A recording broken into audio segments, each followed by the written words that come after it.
বাংলাদেশে যত পরিমাণ সাপ আছে প্রায় ৮০ প্রজাতির সাপ।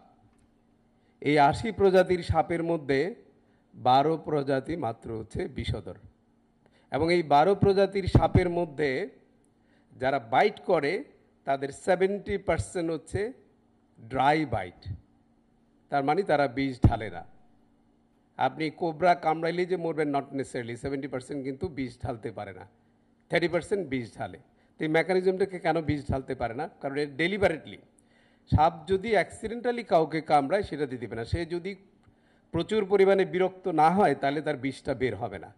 যেমন আমরা যখন অনেক বেশি ইরিটেট হই তখন কিন্তু শান্ত মানুষও কিন্তু খুন করে ফেলি। সত্যি কথা কিনা ম্যাডাম, ঠিক বলছি না? তো এই জন্য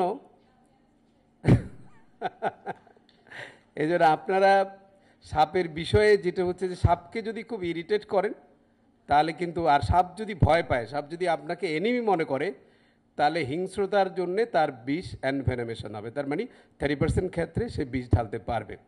আর কিছু ক্ষেত্রে সাপ নিজেও ডিজিজ থাকে, তার গ্ল্যান্ডে যদি প্রবলেম থাকে, কারণ টিপ দিয়ে তো আর বিষ বেরোবে না, সেলিভারি গ্ল্যান্ড থেকে আসবে। তো সেলিভারি গ্ল্যান্ডে যদি প্রবলেম থাকে তাহলে তো বিষ আসবে না। নগদের কাছে সব গ্রাহকই প্রিয়, তাই তো সারা দেশে ক্যাশ আউট চার্জ সবচেয়ে কম। এখন প্রশ্ন হচ্ছে, এইভাবে ইনফোডেমিক্স যাকে বলে, পত্রপত্রিকা এবং মিডিয়ার মাধ্যমে সাপের বিরুদ্ধে যেরকম বিপ্লব শুরু করছে আমরা, এতে করে আমরাই কিন্তু আরও বড় ধরনের বিপদ ডেকে নিয়ে আসতে যাচ্ছি। কারণ সাপ হচ্ছে ইকোলজিক্যাল একটা ব্যালেন্স। ইকোলজিক্যাল ব্যালেন্স মানে হচ্ছে সাপ আসলে খায় কি? সাপ আমাদের কিন্তু চরম উপকারী বন্ধু দুইটা কারণে। আবার একদিকে ক্ষতি করে, আপনি তার ক্ষতি করলে। উপকারী এই জন্যে, সাপ খায় হচ্ছে আপনার ইঁদুর এবং অন্যান্য যেগুলো ধ্বংসাত্মক অ্যানিম্যাল, সেইটাকে।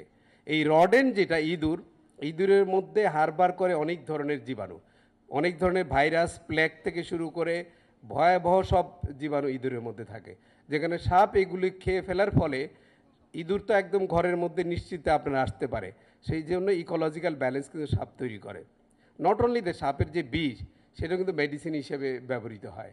তো যে কারণে সাপের বিরুদ্ধে বিপ্লব না করে আমরা মনে হয় যথাযথ চিকিৎসা ব্যবস্থাটা আমরা পৌঁছে দিয়েছি। মাননীয় মন্ত্রী কমিটমেন্ট দিয়েছেন, প্রত্যেকটা উপজেলায় অ্যান্টিভেনম অ্যাভেলেবল করা হয়েছে, এবং উপজেলা পর্যায়ে মেডিসিন বিশেষজ্ঞরা যথাযথ চিকিৎসা দিতে পারেন, সিমটোমেটিক এবং সাপোর্টিভ ট্রিটমেন্ট তারা দিচ্ছেন।